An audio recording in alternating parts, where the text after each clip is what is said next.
तो एपिसोड की स्टार्टिंग में दिखाया जाता है कि सभी लोग सेटन की वैन में बैठकर जा रहे होते हैं। वहीं पर उस फाइट के बाद म्याओ और आजी की हालत काफी ज्यादा खराब होती है और डोरा और सेटन वैन के अंदर उनका ध्यान रख रहे होते हैं। तभी सेटन का फोन उसे अलर्ट करता है और उसे बताता है कि उसके पीछे कई सारे स्पिरिचुअल पावर्स लगे हुए हैं जो कि काफी ज्यादा खतरनाक है, जो देखकर सेटन काफी ज्यादा डर जाता है। और तभी उनकी गाड़ी के सामने एक पोर्टल खुलता है और अब उस पोर्टल के अंदर से वह शैडो गर्ल निकलकर बाहर आती है और अपने एक ही अटैक में सेटन के वैन के 2 टुकड़े कर देती है। तभी वहां पर दूसरा पोर्टल खुलता है और अब उस पोर्टल के अंदर से म्याओ का भाई बाहर निकलकर आता है और अब वह बिना रुके लगातार उन पर अटैक करने लगता है, जिससे वहां पर म्याओ और सेटन काफी बुरी तरीके से घायल हो जाते हैं। उसी वक्त म्याओ और सेटन के पीछे से वह लड़की आकर उन दोनों को शूट करके मार देती है। यह देखकर आजी काफी ज्यादा डर जाता है, पर वह काफी ज्यादा इंजर्ड होता है और अपनी बॉडी को नहीं हिला पा रहा होता है। उसी वक्त आजी के सामने डिस्ट्रॉयर्स का हेड आता है और बोलता है कि तुमने मुझे यहाँ पर निराश किया है। मैंने सोचा था कि तुम कोई पावरफुल पर्सन होगे, पर तुम तो एक ट्रैश निकले। पर कोई बात नहीं, अब तुम मरने के लिए तैयार हो जाओ और तुम्हारे मरने के बाद तुम्हारी पूरी पावर मेरी होगी, जिसका मैं काफ़ी अच्छी तरीके से यूज़ करूँगा। और अब वह आजी को उठाकर ऊपर आसमान में फेंक देता है। तभी वह स्पेस गर्ल अपनी पावर का यूज़ करते हुए आजी के छोटे छोटे टुकड़े कर देती है और अब वहाँ पर आजी मारा जाता है, जो देखकर डोरा के होश उड़ जाते हैं। और तभी आजी की आंख खुलती है और वह अपने आप को एक काफ़ी अजीब जगह पर पाता है और अब वह अपने आप को देखने लगता है कि वह तो मर गया था, तो फिर आखिर वह जिंदा कैसे है। और अब वह बोलने लगता है कि आखिर यहाँ पर क्या चल रहा है और मैं आखिर अभी हूँ कहाँ पर। तभी पीछे से एक पर्सन बोलता है, तुम अभी इस वक्त स्पेस और टाइम के बीच में फंसे हुए हो। अब आजी पीछे मुड़कर देखता है तो वहां पर एक मार्क्समैन खड़ा होता है। अब वह मार्क्समैन आजी के पास आता है और उससे बोलता है कि मुझे तुम्हें यह बात बताते हुए काफी बुरा लग रहा है, पर जिस टाइम लाइन से तुम आए हो उस टाइम लाइन में तुम और तुम्हारे सभी दोस्त मारे जा चुके हैं। और अब वह एक क्रिस्टल के अंदर आजी को उसके और उसके दोस्तों की मौत को दिखाता है, जो देखकर आजी को काफी गुस्सा आता है। तभी वह मार्क्समैन बोलता है, अब गुस्सा करने का कोई फायदा नहीं, क्योंकि अब वह सभी लोग मारे जा चुके हैं और डिस्ट्रॉयर्स के हेड ने उन सभी की पावर्स को अपने अंदर एब्जॉर्ब कर लिया है। यह सुनते ही आजी गुस्से में उस क्रिस्टल को तोड़ देता है और वहां पर बुरी तरीके से रोने लगता है। तभी वह मार्क्समैन बोलता है, इस दुनिया में सभी इंसान को अपने फेलियर का प्राइस चुकाना पड़ता है और वह प्राइस किसी के लिए कम होता है तो किसी के लिए काफी ज्यादा। अब यह सुनकर आजी वहां पर रोते हुए बोलता है कि यह सब कुछ मेरी वजह से हुआ है। मेरे आंखों के सामने वह सभी लोग मर रहे थे और मैं अपनी बॉडी तक को नहीं हिला पाया। मैं सच में काफी ज्यादा कमजोर हूँ। तभी वह मार्क्समैन बोलता है, अगर मैं तुम्हें तुम्हारे लाइफ के 3 मिनट वापस कर दूं तो क्या तुम इन सब चीजों को होने से रोक सकते हो। और अब वह मार्क्समैन अपना मार्क्स हटाता है और आजी के पास जाकर बोलता है, आजी मुझे तुम पर यकीन है, तुम यह कर सकते हो और जब यह सब चीजें खत्म होंगी तो मैं तुम्हारा इंतजार डीमन फ्यूरेंस में कर रहा होऊंगा। और अब आजी उस पर्सन का चेहरा देखता है और यह पर्सन कोई और नहीं बल्कि आजी का फादर होता है।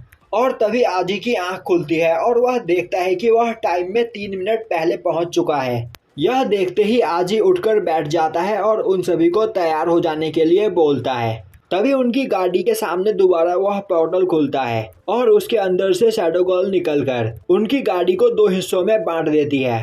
पर तभी वह देखती है कि उस गाड़ी में कोई भी नहीं होता है और वहां पर एक डॉल होती है जिसके ऊपर काउंटडाउन चल रहा होता है, जो देखकर वह समझ जाती है कि यह एक ट्रैप है और तभी वह डॉल ब्लास्ट कर जाती है। अब दिखाया जाता है कि आजी और बाकी सब दूसरे वैन में होते हैं। वहीं सेटन अपने मोबाइल से यह सब कुछ देख रहा होता है और अब वह बोलता है कि उस ब्लास्ट के अंदर एक डिस्ट्रॉयर फंस गया है। तभी डोरा बोलती है, यह सब कुछ आजी की वजह से हुआ है, क्योंकि अगर आजी हमें सावधान नहीं करता तो अभी तक हम सभी मारे जाते। तभी आजी बोलता है, हमारे पास खुश होने का टाइम नहीं है, क्योंकि थोड़ी ही देर में डिस्ट्रॉयर्स हमें दोबारा ढूंढ लेंगे, तो पहले हमें मेरे घर जाकर हाना को अपने साथ लेना चाहिए। यह सुनते ही सेटन उस वैन को आजी के घर की ओर ले लेता है। अब घर पहुंचकर आजी हाना को लेने के लिए जाता है, पर तभी वह देखता है कि हाना अपने बेड पर मौजूद नहीं होती है। यह देखते ही डोरा काफी ज्यादा परेशान हो जाती है। तभी आजी को उस जगह पर एक लेटर दिखाई देता है। अब आजी उस लेटर को लेकर बाहर निकलता है। तभी सेटन परेशान होते हुए बोलता है हमें यहाँ से जल्दी निकलना होगा, क्योंकि डिस्ट्रॉयर्स बस हमसे 2 किलोमीटर दूर है और वह काफी तेजी से हमारी ओर आ रहे हैं। पर इस जगह पर हमारे पास एक गुड न्यूज भी है। मुझे इस जगह पर हाना का हेलीकॉप्टर दिख गया, तो अब यह हमारा हुआ। यह देखकर सभी लोग काफी ज्यादा खुश हो जाते हैं और अब वह सभी लोग उस हेलीकॉप्टर में बैठकर वहां से दूर जाने लगते हैं। अब आजी उस लेटर के बारे में वहां पर सभी को बताता है और बोलता है कि हाना पहले ही मेरे घर से जा चुकी है और उसने हमारे लिए यह लेटर छोड़ा है। अब आजी उस लेटर को खोलकर देखता है तो उस लेटर में लिखा होता है कि हाना उन सभी का इंतजार डीमन फ्यूरेंस में कर रही है, तो उन सभी को जल्द से जल्द उस जगह पर मिलना है। तभी आजी को याद आता है कि उसके फादर ने भी उसे डीमन फ्यूरेंस में बुलाया था। अब डीमन फ्यूरेंस का नाम सुनते ही सेटन काफी ज्यादा एक्साइटेड हो जाता है। तभी म्याओ बोलती है कि यह नाम उसे सुना सुना सा लग रहा है। जब वह अपने भाई को हर जगह पर ढूंढ रही थी तब एक पर्सन ने उसे डीमन फ्यूरेंस पर जाने के लिए कहा था। तभी सेटन काफी खुश होते हुए बोलता है डीमन फ्यूरेंस समनर्स के लिए एक होली प्लेस है और लेजेंड के हिसाब से डीमन फ्यूरेंस समनर्स की एक अकेडमी है, जिस अकेडमी के टेस्ट को पास करने के बाद कोई भी पर्सन एक फुल्ली समनर बन सकता है और डीमन फ्यूरेंस से ही सभी डिस्ट्रॉयर्स और यहाँ तक कि हाना के ग्रैंडफादर भी ग्रेजुएट हुए हैं। कुछ लोग कहते हैं कि वह समनर्स के लिए एक हेवन है, तो कुछ का मानना है कि वह एक हेल है और उस जगह पर जाकर हमें स्पिरिचुअल ट्रेजर्स और एनर्जी भी मिल सकती है, जिसके बाद हम दुनिया के सबसे पावरफुल पर्सन बन सकते हैं। पर अनफॉर्चुनेटली मुझे नहीं पता कि वह जगह कहाँ पर है, और अगर उस जगह के बारे में मुझे पता होता तो मैं इतना कमजोर नहीं होता। तभी आजी उस लेटर को देखता है और बोलता है कि हाना ने इस लेटर के ऊपर कुछ कोड लिखे हैं और शायद यही कोड उस जगह का लोकेशन है। अब यह सुनते ही सेटन उस कोड को अपने फोन में डालता है और तभी उसे डीमन फ्यूरेंस का लोकेशन पता चल जाता है। अब सेटन देखता है कि डीमन फ्यूरेंस इस जगह से 7000 किलोमीटर दूर है और अब सेटन उन सभी को कैलकुलेट करके बताता है कि अगर वह इस हेलीकॉप्टर से उस जगह पर जाए तो वह 7 घंटे में उस जगह पर पहुंच जाएंगे। और अब सभी लोग उस जगह पर जाने के लिए तैयार हो जाते हैं, क्योंकि अब उनके पास कोई और रास्ता नहीं है और अगर उन्होंने यहाँ पर कुछ भी नहीं किया तो एक न एक दिन डिस्ट्रॉयर्स उन्हें ढूंढकर मार देंगे।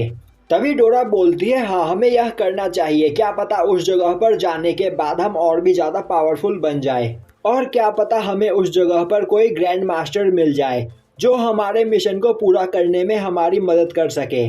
और अब यह सब सुनते ही सेटन उस प्लेन को डीमन फ्यूरेंस की ओर मोड़ देता है, जिसके बाद वह सभी लोग वहां पर कुछ खाना खाकर सो जाते हैं। अब थोड़ी देर बाद सेटन उन सभी को उठाता है और बोलता है कि हम उस जगह पर पहुंचने ही वाले हैं, जिसके बाद सभी लोग खिड़की से बाहर देखने लगते हैं और तभी वह देखते हैं कि उनका हेलीकॉप्टर चारों ओर से थंडरस्टॉर्म, टॉर्नेडोज और सुनामी से घिरा होता है, जो देखकर वह सभी लोग काफी ज्यादा डर जाते हैं। वहीं सेटन काफी ज्यादा एक्साइटेड होता है और बोल रहा होता है कि यह बिल्कुल वैसा है जैसा मैंने इसके बारे में सुना था और इसे पार करते ही हम उस जगह पर पहुंच जाएंगे।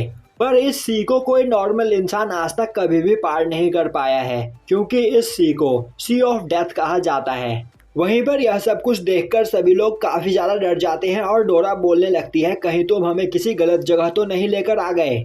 पर सेटन की खुशी का वहां पर ठिकाना नहीं होता है और वह अपने ही धुन में मगन होता है। वहीं पर डोरा की हालत खराब हो चुकी होती है और अब थोड़ी ही देर बाद वह उस जगह से बाहर निकलकर आ जाते हैं और अब वहां पर चारों ओर मौसम साफ हो जाता है, जिससे वहां पर सभी लोग काफी ज्यादा खुश होते हैं। और अब वह सभी लोग देखते हैं कि वहां पर चारों ओर छोटे छोटे आइलैंड्स होते हैं, जो कि देखने में काफी ज्यादा सुंदर लग रहे थे। तभी आजी को उस जगह पर कुछ महसूस होता है।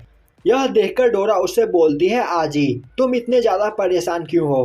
तभी आजी बोलता है नहीं, 1 मिनट चुप रहो, इस जगह पर कुछ ना कुछ तो गड़बड़ है। और उसी वक्त शैडो गर्ल आजी के पीछे से बाहर निकलती है और उस पर अपने शॉर्ट से अटैक करने लगती है, पर आजी उसे देख लेता है और अपने शील्ड से उसके अटैक को ब्लॉक करने की कोशिश करता है। पर शैडो गर्ल के अटैक से वह हेलीकॉप्टर डिस्ट्रॉय हो जाता है और वह सभी लोग नीचे गिरने लगते हैं। तभी सेटन अपनी पावर का यूज करते हुए उन हेलीकॉप्टर के टूटे हुए टुकड़ों से वहां पर एक रोबोट बना देता है, जिसके बाद वह सभी लोग उस रोबोट के ऊपर बैठ जाते हैं और अब सभी लोग उस रोबोट के ऊपर बैठकर शैडो गर्ल पर अटैक करने लगते हैं। पर तभी शैडो गर्ल एक पोर्टल के अंदर गायब हो जाती है और तभी उस जगह पर दूसरी लड़की आकर अपने गन से उन सभी को शूट करने लगती है। अब वह सभी लोग मिलकर उस लड़की पर अटैक करने की कोशिश करते हैं, पर उस लड़की की स्पीड काफी ज्यादा फास्ट होती है और वह उन सभी के अटैक्स को डॉज करते हुए उन पर लगातार अटैक किए ही चली जा रही होती है। और अब वह रोबोट धीरे धीरे वहां पर टूटने लगता है। तभी उस जगह पर म्याओ का भाई आ जाता है और अब म्याओ के भाई को देखते ही आजी उस पर एक काफी खतरनाक अटैक करता है, जो अटैक सीधा जाकर उसे लगता है। यह देखकर सभी लोग काफी ज्यादा खुश हो जाते हैं। पर तभी म्याओ का भाई वहां पर कई सारे कौवों में चेंज हो जाता है और लगातार उन पर अटैक करने लगता है। और अब उसके अटैक से वह रोबोट पूरी तरीके से डिस्ट्रॉय हो जाता है, जिसके बाद वह क्रैश होकर एक आइलैंड पर गिर जाते हैं। और अब वह सभी लोग उठकर देखते हैं तो उनके सामने सभी डिस्ट्रॉयर्स खड़े होते हैं, जिन्हें देखते ही आजी और बाकी सब डर जाते हैं। वहीं पर आजी सोचने लगता है कि अब हम इनसे बचकर नहीं भाग सकते हैं, तो अब हमें इनसे फाइट करना ही होगा। जिसके बाद वह सभी लोग फाइट करने के लिए तैयार हो जाते हैं। और तभी उस जगह पर एक लड़की आती है और उन सभी के ऊपर एक स्टिकर चिपका देती है और बोलती है कि तुम लोग यहाँ के रूल्स को तोड़ रहे हो और इस जगह की एडमिनिस्ट्रेटर होने के नाते यह तुम्हारी लास्ट वार्निंग है। और इस लड़की का नाम बोनी है।